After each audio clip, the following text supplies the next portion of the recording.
are you? I'm Antonio again. This is the third lesson, lesson number 3. I hope that you have been studying with these lessons, with these short videos about 10, 11, 12 minutes.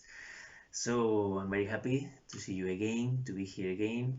I hope one more time that you are okay, you are healthy, and with a lot of patience.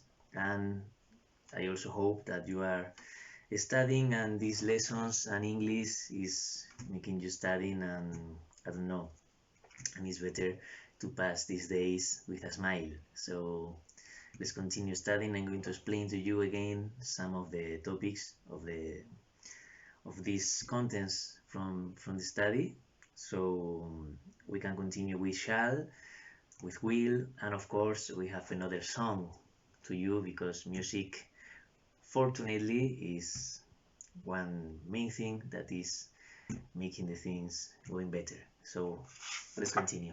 Come with me. I'm going to review again this, first of all, this shall, okay? Remember shall.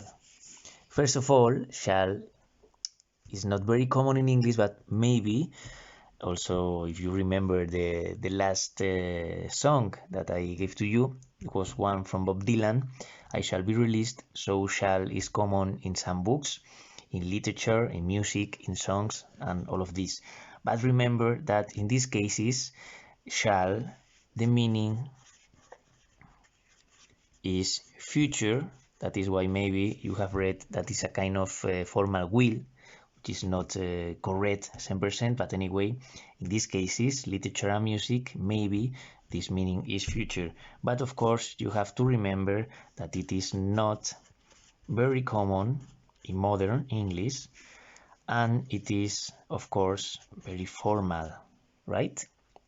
So, we really, actually, we use this shall, okay, as the book says, for offers and suggestions.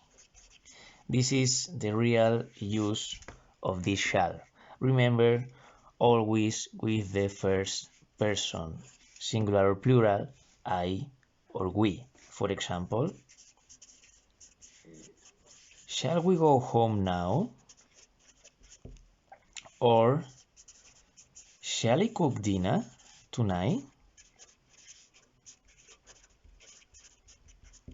Okay, look, I have we, I have I. This is the most common subjects, and it's not future in these cases with offers and suggestions, with will, with future, because if you realize, shall we go home now is a kind of present. Vamos a casa ahora. Or shall I cook dinner tonight? Cocino la cena, hago la cena esta noche. This is the real use, so it is not this meaning of future, because this shall, as I was talking to you before, is not very common and is very formal, the same as these songs. I also have another song with shall for today, but anyway, this is one of the topics. The second one is about this will. We said will is for instant responses, instant answers, but anyway, I'm going to explain the future simple tenses, the uses of will. Okay, so first of all, and is the one from the book, is when we make an important instant decision. This is the real thing.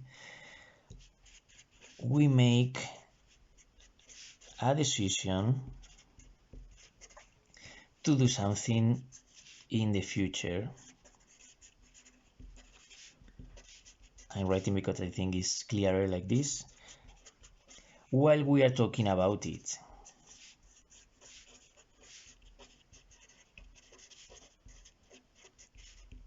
Yes, so when we make first used an instant decision, the one that the book says, okay? We make a decision to do something in the future while we are talking about it. For example, if I say, hey, I'll answer the phone. What does it mean? That the phone is ringing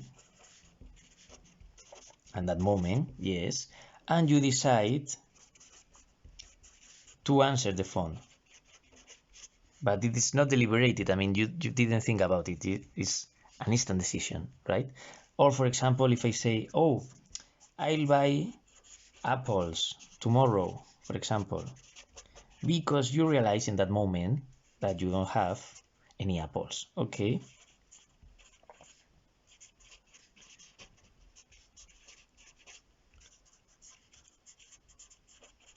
And then you decide to buy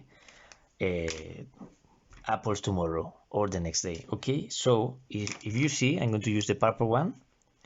This is so sudden. This is this instant decision that is why we write it like in the contracted form. We don't say I will answer the phone. It's actually I'll answer the phone because of this instant decision, okay?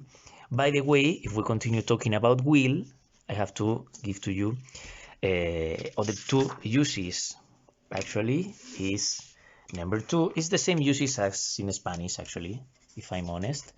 For example, when we make a promise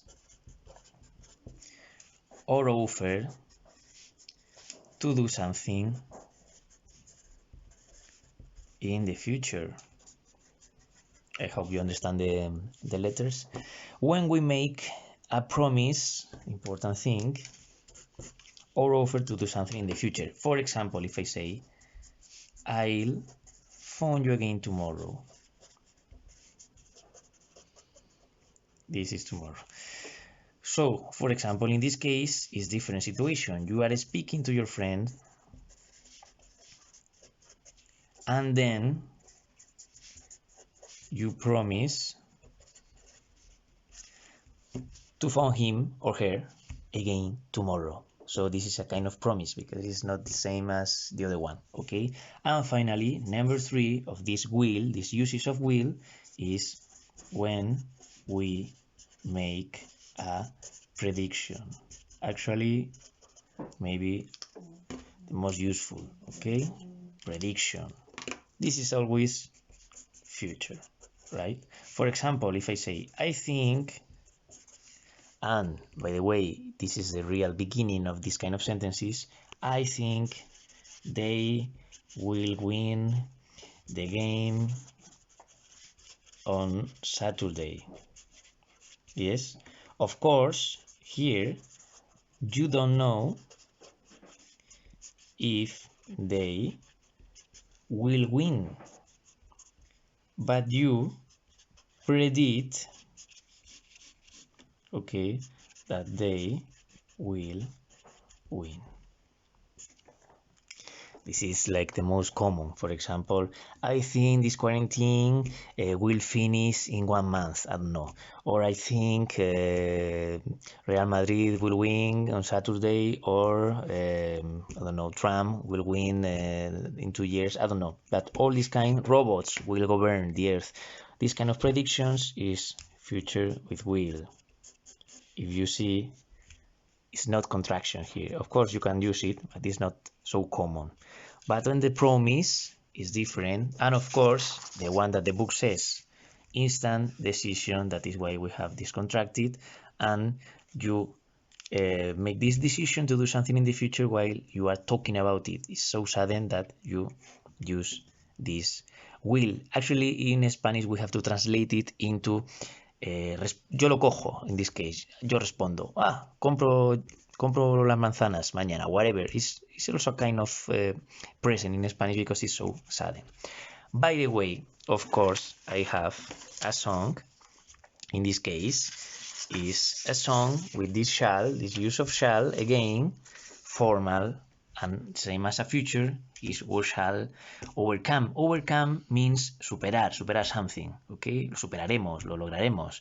It's a kind of very important song of the 60s. I have Pete Seeger, also Sam Cooke, all of them.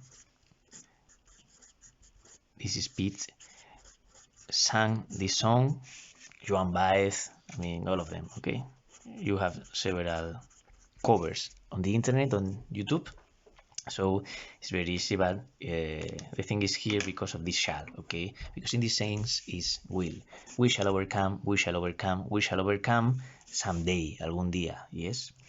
Deep in my heart, I do believe. When we have this auxiliary form, this do, is because you are reinforcing. I believe, right? I do believe. I really, really believe. That is why we have the auxiliary form on the positive. We shall overcome someday. And then it says, we'll walk hand in hand 4 times someday. We shall live in peace. We shall live in peace one day. So it's kind of repeating song, but with this shall. So it's a nice song, actually important in these days. So I hope you enjoyed the lesson. I think everything is clear now. And of course, see you for the next lesson. I hope you are okay, you are healthy, take care, and bye bye. See you.